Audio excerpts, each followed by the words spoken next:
राष्ट्रीय ओबीसी महासंघ के राष्ट्रीय अध्यक्ष डॉक्टर बबन राव तायवाड़े ने मराठा आंदोलन और किसानों की समस्याओं पर कई महत्वपूर्ण बयान दिए। उन्होंने कहा कि मराठा और ओबीसी समाज के करीब 90% लोग खेती पर निर्भर हैं और महाराष्ट्र में हाल की अतिवृष्टि से किसान गंभीर संकट में फंस गए हैं। ऐसे समय में सरकार की जिम्मेदारी है कि प्रभावित किसानों का पंचनामा कर तुरंत आर्थिक मदद दे। हम सरकार की ओर से पहले हफ्ते की मदद का इंतजार कर रहे हैं। उन्होंने कहा कि जरांगे द्वारा खेती को नौकरी का दर्जा देने की मांग पर तायवाड़े ने प्रतिक्रिया देते हुए कहा कि ये एक नया मुद्दा है जिसका पहले गहन अध्ययन किया जाना जरूरी है। वहीं उन्होंने एक ही गांव में एक जैसे सरनेम वाले लोगों को बिना जांच प्रमाण पत्र देने के प्रस्ताव को खारिज किया। तायवाड़े ने कहा कि महाराष्ट्र के कई गांवों में एक ही उपनाम के अलग अलग जातियों के लोग रहते हैं। ऐसे में बिना जांच के प्रमाण पत्र देने से खुली श्रेणी के लोग भी कुणबी बनकर लाभ उठा सकते हैं। आगामी ओबीसी बैठक पर बोलते हुए उन्होंने कहा कि उन्हें और उनकी 10 सदस्यीय टीम को सहाद्री सभागृह में बुलाया गया है, लेकिन एजेंडा अभी तक सामने नहीं आया। उन्होंने ये भी कहा कि सरकार बैठक में मराठा समाज को लेकर जारी जीआर पर अपनी भूमिका स्पष्ट करेगी। साथ ही उन्होंने जरांगे द्वारा हैदराबाद गजट लागू करने की लगातार बदलावों की मांग को विरोधाभासी बताया और कहा कि ये जनता को भ्रमित करने वाली बातें हैं। हे बघा की मराठा समाज असो किंवा ओबीसी समाज असो, या दोन्ही समाजामध्ये 90% लोक, मी 90% म्हणेल की शेतीवरती अवलंबून आहेत आणि त्याच्यामुळे हा शेतीचा पोसंदा यावर्षी जी अतिवृष्टी या महाराष्ट्रामध्ये झालेली आहे त्या अतिवृष्टीमुळे एवढा संकटात आलेला आहे की पुढचे 2-3 वर्ष तो त्या आर्थिक संकटातून सावरणार की नाही सावरणार याविषयी आमच्या मनामध्ये शंका आहे। तर त्या पूर्ण शेतकरी वर्गाचे आणि शेतमजुरांचे काय हाल होतील याविषयी म्हणजे एवढं मोठा प्रश्नचिन्ह निर्माण झालेला आहे। आणि अशा वेळेस सरकार म्हणून सरकारची एक जबाबदारी आहे की या शेतकऱ्याला जो संपूर्ण जगाला नाही तर देशाला नाही तर महाराष्ट्राला आणि गावखेड्याला पोचतो, जे ते अन्न उगवतात त्याच्या भरोश्यावरती आम्ही दररोज अन्न खातो, अशा या शेतकरी शेतमजुराला मदत करणं हे आवश्यक आहे। आणि म्हणून आम्ही आमच्या चर्चेमध्ये सुद्धा आंदोलनामध्ये सुद्धा मुद्दा घेतला होता की अतिवृष्टीमुळे ज्या शेतकऱ्यांचं नुकसान झालेलं आहे त्यांना त्वरित आर्थिक मदत करावी आणि सरकारने तशा प्रकारचे पंचनामे करून दिवाळीपूर्वी आर्थिक मदत करण्याची घोषणा केलेली आहे। आम्ही त्या दिवसाची वाट बघतो आहे की ज्या दिवशी या शेतकऱ्यांना सरकारकडून पहिला हप्ता मिळेल। ते म्हटले की याचा नोकरीचा दर्जा द्या शेतीला। आता ते कशाच्या आधारावर बोललेत, काय बोललेत, आता त्याच्यामुळे मला कल्पना नाही आहे, त्याच्यामुळे मी त्याच्यावरती काही जास्त वक्तव्य करणार नाही।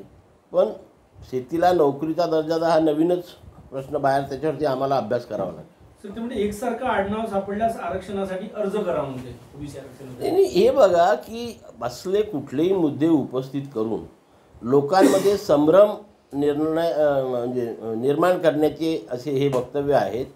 फॉर एक्झाम्पल मी तायवाडे आहे, एका गावामध्ये 4 घरं तायवाड्यांची आहे जे कुणबी समाजाचे आहे, दुसरे तायवाडे आहेत जे 4 घरं शेड्यूल कास्ट समाजाचे आहे, तिसरे तायडे आहेत जे दुसऱ्या जातीचे आहेत। मग एकसारखे आडनाव म्हणजे कसे, ते परंपरागत पद्धतीने जोपर्यंत त्याची चौकशी होणार नाही की हे जे 4 कुटुंब आहे हे एकाच कुटुंबापैकी आहे की वेगवेगळ्या कुटुंबापैकी आहे। कारण तुम्ही जर महाराष्ट्राचा अभ्यास केला तर सारख्या आडनावाची कुटुंब हे आपल्याला वेगवेगळ्या जातीमध्ये दिसून येतील। एकच आडनावाचा माणूस कुणबी समाजामध्ये आहे, तेली समाजामध्ये आहे, माळी समाजामध्ये आहे, धोबी समाजामध्ये आहे, न्हावी समाजामध्ये आहे, शेड्यूल कास्टमध्ये आहे आणि शेड्यूल ट्राईबमध्ये आहे। म्हणून तो मुद्दा आपण कसा काय घेऊ शकतो।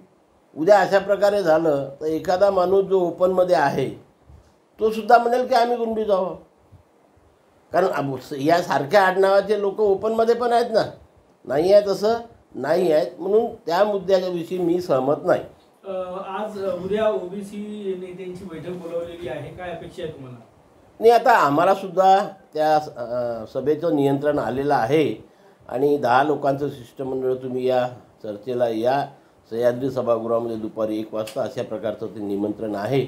बाकी विषयपत्रिका अजून आलेली नाही आहे, त्याच्यामुळे कुठल्या कुठल्या मुद्द्यावरती ही चर्चा होणार हे अजून स्पष्ट झालेलं नसल्यामुळे मी त्याच्यावरती फारसं वक्तव्य करू शकत नाही।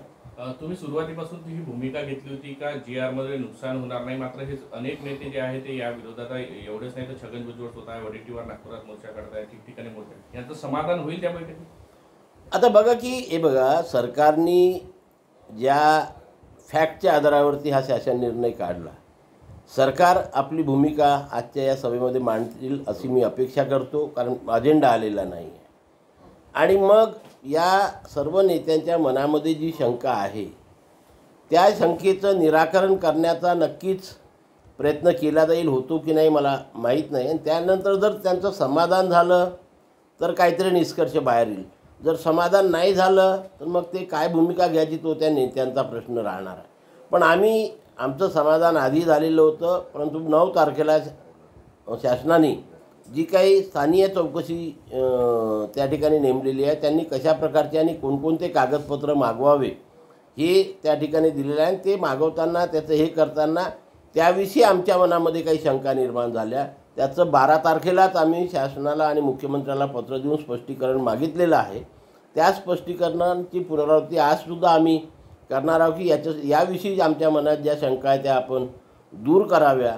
आणि त्या जर दूर झाल्या तर नक्कीच आम्ही आधी पण समाधानी होतो, आज पण समाधानी आहे आणि उद्या पण समाधानी राहणार. सर, जरांगे पाटील यांनी मागणी केली की दिवाळीपूर्वी हैदराबाद आणि सातारा गॅझेट लागू करा असं ते म्हटले. मला हेच तर कळत नाही ना, म्हणजे कसं आहे की आपण बघा, ज्या दिवशी उपोषण सोडलं त्या दिवशीपासून आजपर्यंत ते सांगत आहे की हैदराबाद गॅझेट लागू झालं. पूर्ण महाराष्ट्राने ते ऐकलं आहे, देशाने ते ऐकलेलं आहे.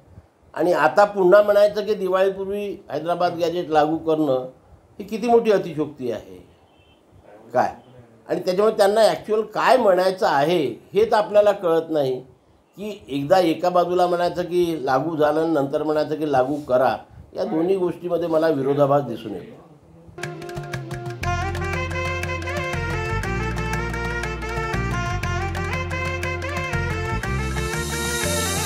माना पानाचा नात्या गोत्याचा पसारा लई बाई वाढला. रुसवा नको ग बाई कुणाचा, मोठ्यानी उतारा काढला. लगीन घाई सुचून देई, खरेदीने पणा काढला. खरेदीला वर्षीधीने उत्साह नवा आणला. बांधला बसता बांधला, बांधला बसता बांधला, बांधला बसता बांधला, बांधला बसता बांधला.